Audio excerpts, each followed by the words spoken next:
కాటమరాయుడు సినిమాకు collections లేవంటూ cinema flop అంటూ ఇతర హీరోల అభిమానులతో పాటు మా సినిమాదే పెద్ద రికార్డుని ప్రకటించుకున్న హీరోల అభిమానులు, లైక్స్ డిస్లైక్స్ హీరోల అభిమానులు సోషల్ మీడియాలో పోస్టింగ్లు పెట్టుకునే సంతోషంలో మునిగి తేలిపోతున్నారు. అలాంటి వారికి ఇది మాత్రం దుర్వార్తే. పవన్ కళ్యాణ్ పై ఇంత కసి ఎందుకని సినీ పండితులు ఆరా తీశారు. విడుదలైన మొదటి ఆట నుంచే సినిమాపై దుష్ప్రచారం ఎందుకు ప్రారంభించారని ఎంక్వైరీలు చేశారు. పైగా బెనిఫిట్ షోలు చూసేప్పుడే సెల్ ఫోన్స్ లో వీడియోలు షూట్ చేసి సోషల్ మీడియాలో ఎందుకు నింపేశారంటూ కూడా సినీ మేధావులు అంచనాలు వేశారు.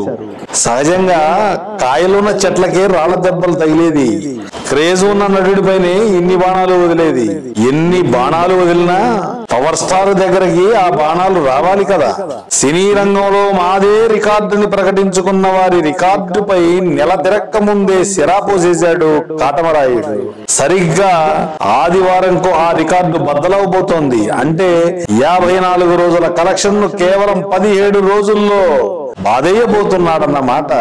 ఇంతలా కలెక్షన్స్ వస్తున్నా బయ్యర్స్ కు లాస్ అంటూ 10% పోతాయంట, 20% పోతాయంట అంటూ కొంతమంది తమ అక్కసును వెళ్ళగక్కుంటున్నారు. అది వేరే విషయం.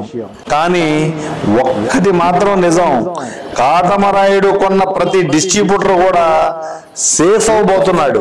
ఇంతలా ఓ సినిమాని బ్యాట్ చేసిన కాటమరాయుడి పంజాకున్న పవర్ ముందు ఈ తప్పుడు ప్రచారాలు నిలవలేదు. అందుకే సినిమా వాళ్ళ నోళ్లలో ఓ మాట ఎప్పుడూ నానుతుంటుంది, సినిమా నచ్చిందా లేదా అన్నది పక్కన పడే బ్రదర్, సొమ్ములు వచ్చాయా లేదా అన్నది మాత్రమే చూడు.